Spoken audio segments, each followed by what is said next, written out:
Hey teammates, I hope that you're having a great day so far. Today we're going to switch things up a little bit. In this station we've been working on nonfiction, but we're actually going to roll into a fiction story today. We're just checking to make sure that you're keeping up with all of your fiction skills and that you're really able to look at fiction passages and questions and really know what they're asking and how to answer them. So I want us to start by at the top of your paper on the right hand side you'll see the word star. Underneath that are some numbers with letters next to them. These are the standards that are in the passage that we're about to read. What I want us to do is we're going to read through each standard individually. And next to each individual standard, I want you to draw a happy face, a middle face, or a sad face, telling me how much you understand what this standard is and how to answer questions about this standard. So, the first one is 6.6a, which is all about summary. It says summarize the elements of plot development, for example, rising action, turning point, climax, falling action, and denouement in various works of fiction. So not only do you have to know your plot structure, but you also have to be able to summarize. Go ahead and put a happy face, middle face, or sad face next to the standard over in the area on the side. Next one, 6.8a. Explain how authors create meaning through stylistic elements and figurative language, emphasizing the use of personification, hyperbole, and refrains. This one is really looking back at figurative language that we talked about earlier in the year. Authors use this to create meaning. Remember we said that sometimes instead of saying it's raining really hard outside, an author might say something like it's raining cats and dogs to show you exactly how much it's raining. Go ahead and put your happy face, middle face, or sad face next to this standard. And last but certainly not least, probably our most popular standard is figure 19D. Says make inferences about text and use textual evidence to support understanding. We see this one all the time. We are constantly making inferences as we read.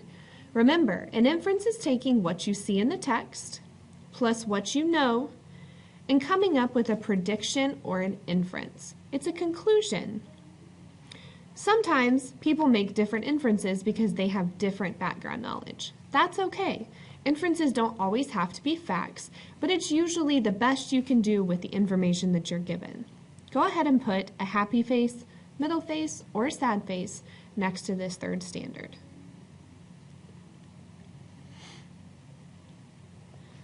All right, in previewing the text, I see in the picture that there are a group of what looks like students that look all differently, and there's one girl sitting in the front with a book. There's a boy hovering over her shoulder and looking at what she's doing as well. I want you to pause the video in just a minute and turn and talk to your group and make a prediction about what do you think this story is going to be about based on the graphic or text feature that you see pictured here. Go ahead and pause the video and talk to your group.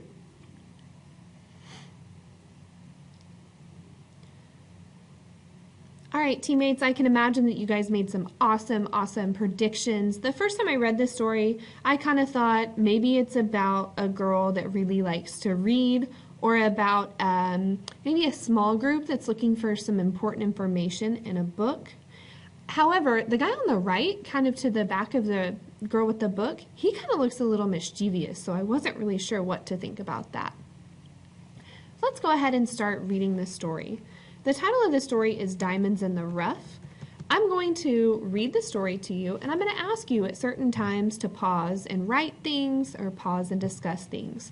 Please make sure that you're following directions, and as soon as you finish whatever I've asked you to do, go ahead and play the video and you'll pick right up where you left off. Again, the title of the story is Diamond in the Rough. Paragraph 1.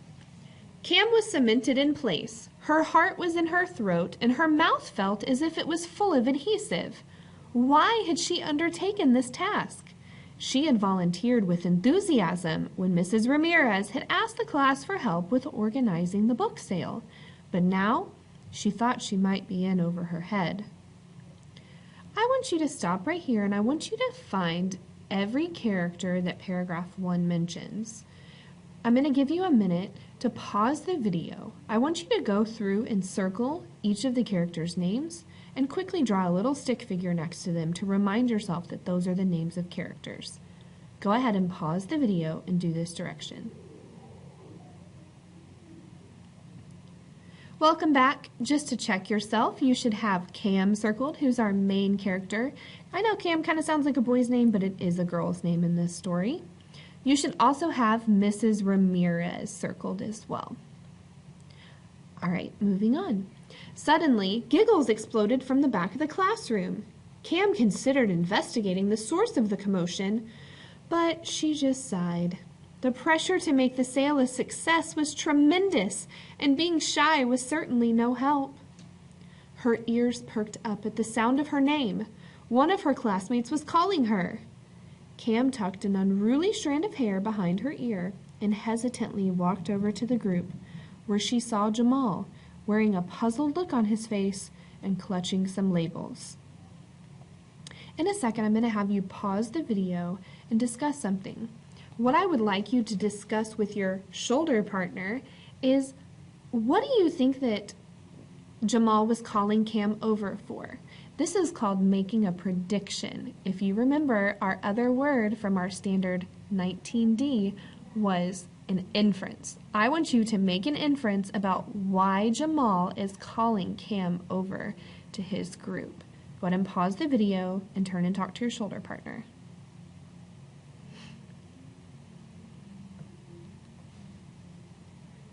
All right, I can imagine that you guys had some really, really great inferences. Remember, some of us might think different things because we all have a different level of background knowledge. We also all have very, very different imaginations. So you will be able to check your inference later once we read the rest of the story. But remember, it doesn't always have to be 100% correct. That's why it's called an inference and not a fact. Starting up again in paragraph 4. Cam, we're really not sure about how to categorize these books, Jamal said, gesturing toward a huge pile. Where would you put this one? He queried, pointing to a book that had probably seen better days. I want you to underline the word queried right here, Q-U-E-R-I-E-D. In a second, I'm going to give you just a minute to pause the video, and I want you to turn and talk to your group about what do you believe the definition of the word queried is. Once you come up with a definition with your group, I want you to write it in the blank space right below the word. Go ahead and pause the video and turn and talk about your definition.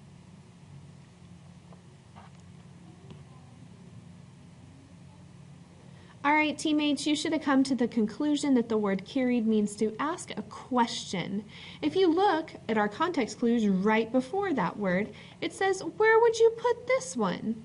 It said that he queried that, which means I know that he was asking a question, and so therefore I can infer that that is the definition of the word. I hope you got that correct, and if you didn't, I hope that you're able to understand the correct meaning now. Let's go ahead and turn the page and move on to paragraph 5. Quickly perusing the wrinkled pages, Cam said, well, I would group this with other fairy tales. I'm sure there are more diamonds in the rough like that one in the pile. What do you mean, diamonds in the rough? Jamal asked.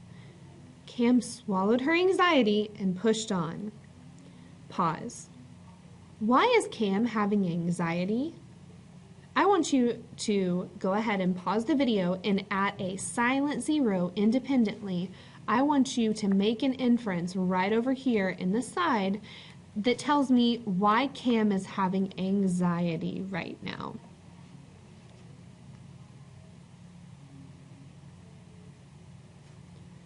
All right, teammates, if you remember back in the story earlier, it said in paragraph 2, it says, being shy was certainly no help. We know that Cam has a really hard time talking to other people because she's shy, and so I can imagine that that's why she was getting anxiety when Jamal was asking her questions.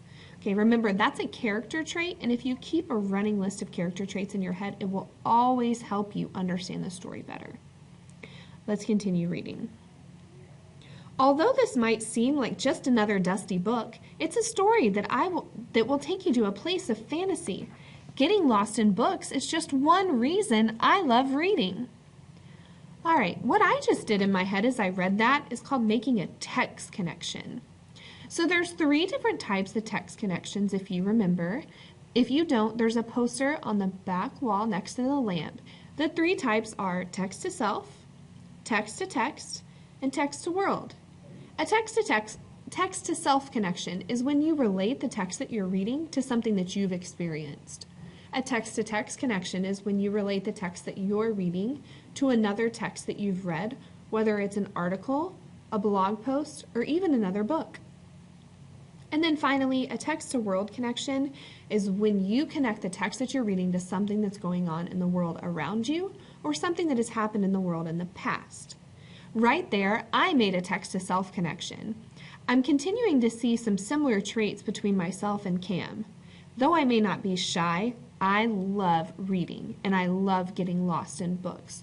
So therefore, I made a text to self connection that I'm like Cam because I like reading and getting lost in books.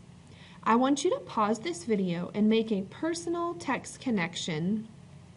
It can be text to self, text to text, or text to world, but I want you to go ahead and connect this to something else that you've either experienced, seen in the world, or read in a text.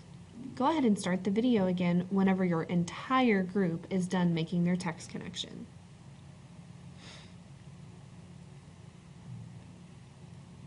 Paragraph 8. Jamal flashed Cam a smile full of gratitude. I would say, then, that Mrs. Ramirez found the perfect person to coordinate our book sale. Shall we search for more diamonds? Cam felt her mood lift as she said, yes. Okay, so let's go ahead and move on to the next page, which is the questions. If you remember, when you're answering questions, you're to answer them independently. However, if you need help over here on the side, there's the little question marks that offer some advice if you're having a hard time answering the question. Even if I was having an easy time, I would still go through and read that helpful information. For those of you that would like the help, I'm going to go ahead and read through the questions and the answers. I won't read the information on the side. I'm just going to read the questions and the answers. Remember, this work is to be done at a silent, independent 0. Number 1. What is the meaning of the phrase, diamonds in the rough, as it is used in paragraph 5? A. Things that are dirty and have not been cared for. B.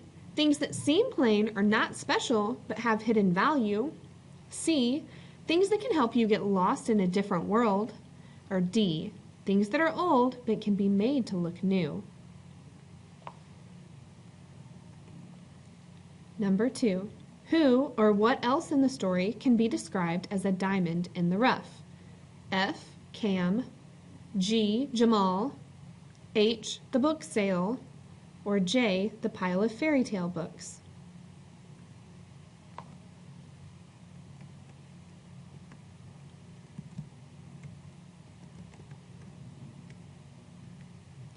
Number 3. Paragraphs 2 and 3 contribute to the rising action of the story by showing that A. Cam worries that some of the other students are laughing at her. B. Jamal needs help in categorizing a book. C. Cam volunteers to coordinate the book sale and wants to do a good job. Or D. Jamal thanks Cam for her help and compliments her.